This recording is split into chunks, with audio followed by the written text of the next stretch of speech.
নমস্কার সবাইকে জানাই পয়লা বৈশাখের অনেক অনেক শুভেচ্ছা। সবার পয়লা বৈশাখ কেমন কাটলো আমাকে অবশ্যই জানিও। আর আমি এই ভিডিওটা যখন আপলোড করব তখন অলরেডি পয়লা বৈশাখ অনেকটাই ক্রস করে যাবে, মানে চলে যাবে। আর আজ আমি চেষ্টা করছি বেশিরভাগ কথা বাংলায় বলা, যেহেতু আজ পয়লা বৈশাখ। কিন্তু হ্যাঁ, সবসময়ের অভ্যেস, তাই পাল্টাতে পারছি না। কিছু কিছু ইংরেজি হয়তো আমি বলে ফেলবো, তার জন্য আমাকে ক্ষমা করে দেবে। আর হ্যাঁ, এই ব্লগটা দিতে দেরি হবে তার একটাই কারণ, কেন কি বিশেষ কয়েকদিন ধরে আমি কেন জানি না কার সাথে এটা হচ্ছে, অবশ্যই জানিও। সকাল 8টা 9টা 10টার মধ্যে 50% ডেটা শেষ। আর এখন আমি যখন রেডি হচ্ছি এখন বাজে 10টা 15। তো আজ এই 10টা 15 খানিকক্ষণ আগে 90% ডেটা শেষ। তো আমি ফোনে কিছুই করিনি, শুধু সকালে উঠে যা ভিডিও আপলোড করা, আগের দিন ভিডিও এডিটিং করে রাখতে হয়, তো সেটাই আর কি আপলোড করি। তো তার মধ্যেই এই অবস্থা, জানি না কেন কি হচ্ছে। তো পয়লা বৈশাখ উপলক্ষে ছোটোবেলাটাই আমার কাছে বেস্ট ছিল।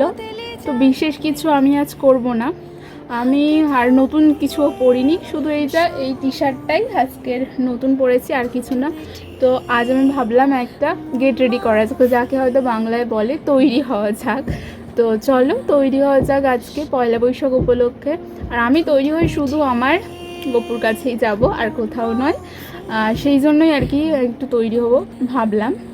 তো দেখাই তোমাদের আমি কি পরে আজকে আমি পরবো আমার মায়ের আজকের এই সুতির মলমল শাড়িটা। এটা নতুন শাড়ি, মা আজকে অন্য শাড়ি পরবে, সেই কারণে আমি আর কি এটাই। তো বাঙালি পয়লা বৈশাখ মানে লাল সাদা, বাট আমি আজকে একটু অন্যরকম পরবো। এখানে লাল আছে, ঘিয়া আছে, আর পাড়ের দিকটা একটু কালো টাইপেরও আছে।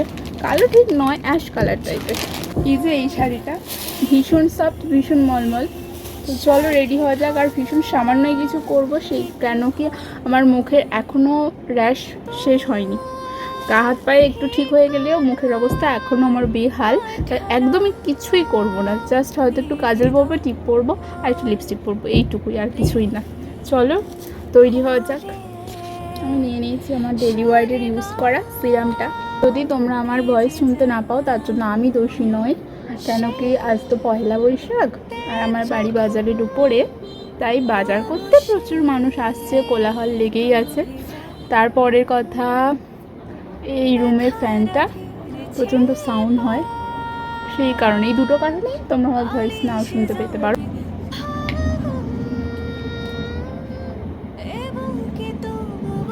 আর আমি আজকে স্নানের সময় কোনো রকম কোনো সাবান বা ফেস ওয়াশ কিছুই ইউজ করিনি, কেন কি আমি ভাবলাম যে বছরের একটাই দিন যখন হয়তো হলুদ আর নিম মাখি। কেন কি খুব অবাক ব্যাপার হলেও ছোটো থেকে শ্যুট করা সত্ত্বেও মানে আর কি ঠিকঠাকই ছিল, কিন্তু আমার এখনও নিম পাতা সহ্য হয় না, কেন আমি জানি না। এই মুখে যা কিছু যাবতীয় বেরোয়, হলুদটা এখনও সহ্য হয়, বাট নিম পাতা আমার একদমই সহ্য হয় না। খুব অবাক ব্যাপার, আমি নিজেও মাঝে মাঝে ভাবি নিমে তো কত জীবাণু সেরে যায়, কিন্তু আমার সহ্য হয় না। যাই হোক, সবার সব কিছু সহ্য হবে না। ইনফ্যাক্ট নিমের ফেস ওয়াশ ইউজ করলে পর্যন্ত আমার ভীষণ কিছু হয়, কিন্তু এগুলো লকডাউনের আগে ছিল না। লকডাউনের আগে তখন আমি হিমালয়ার নিম ফেস ওয়াশটাই ইউজ করতাম। নিম দেওয়া কোনো কিছু আমার সহ্য হয় না, বাট তাও আজকে নিম হলুদ মেখেছি। ঘাটটা একটু হলুদ হলুদ লাগবে বলে আমি আর কিছু ইউজ করিনি। শুধু একটু কাজল পরবো আর টিপ পরবো। কাজলটা আমি তো অফ ক্যামেরায় পরতে হবে, কেন কি আমি কাজল ঠিকঠাক পরতে পারবো। এই তো আমার শাড়ি পরা হয়ে গেছে, আর অফ ক্যামেরায় আমি একটু টানা টানা করে কাজল পরেছি, একটু লিপস্টিক আর একটা টিপ।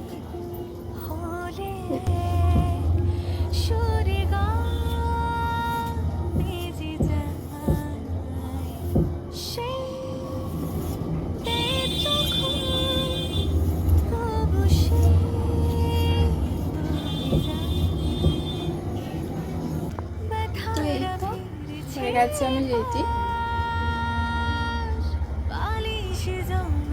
পয়লা বৈশাখ উপলক্ষে এটাই আমার লাস্ট পর্যন্ত। শুধু একটু কাজল পরেছি যেটা বলেছিলেন, আর লিপস্টিক আর একটা টিপ, আর এই রেড শাড়ি। টোটালি তো তারপর আমি দিয়ে দিয়েছিলাম ঠাকুর পূজা। আর এই তো আমি আমার গপু আর কৃষ্ণাকে একই রকম দুটো জামা পরিয়েছিলাম, যেটা আমি তোমাদের হল ভিডিওতে শেয়ার করছি। তো কেমন লাগছে আমার গপু আর কৃষ্ণাকে অবশ্যই জানিও। আর আজ খুব সামান্যভাবেই পূজা দিয়েছিলাম, কেন কি ফুল গাছের ফুল আজকে খুব একটা ফোটেনি। আর ফোটেনির চেয়েও বড়ো কথা যে ওই যে সাদা সাদা ফাঙ্গাসের পোকাগুলো দেখিয়েছিলাম না, ফুলে এত ছেয়ে গেছে, তাই বেশি ফুল আজকে পুজো দিতে পারিনি। তারপর এই তো আমি আর কি ঠাকুর করেই দাঁড়িয়ে একটুখানি ভিডিও ক্লিপ নিয়ে নিচ্ছিলাম, যাতে পরে একটু ভিডিও বানাতে পারি।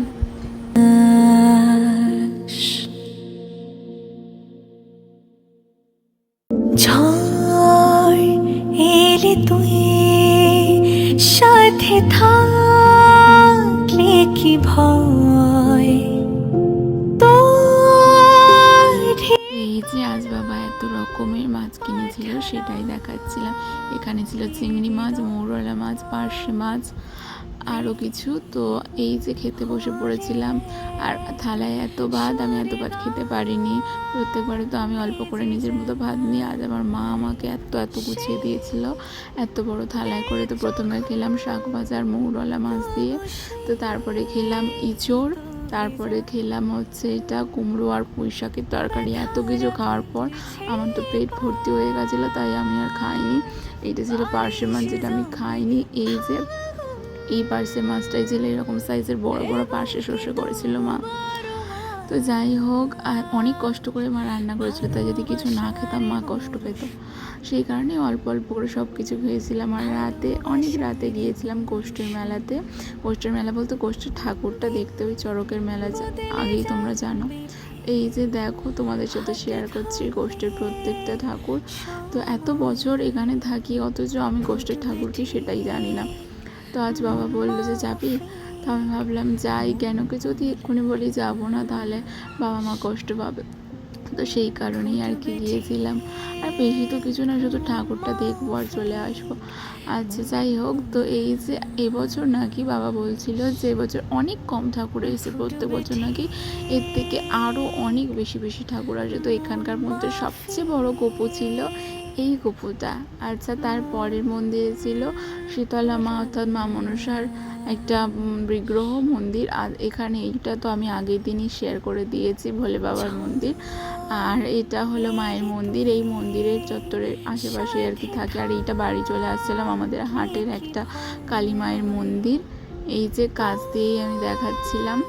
মা সারা বছর থাকেন এখানে, সারা বছর পুজো হয়। তো আমি যখনই যাই এই রাস্তা দিয়ে মাকে প্রণাম করে যাই, আমার খুব ভালো লাগে। আর এইটা হলো আমাদের হাটের সবজি পট্টি, রাতের এতে একদম পুরো নিস্তব্ধ। তো যাই হোক, সবার পয়লা বৈশাখ অনেক ভালো কাটুক, আজ এই পর্যন্ত আসি।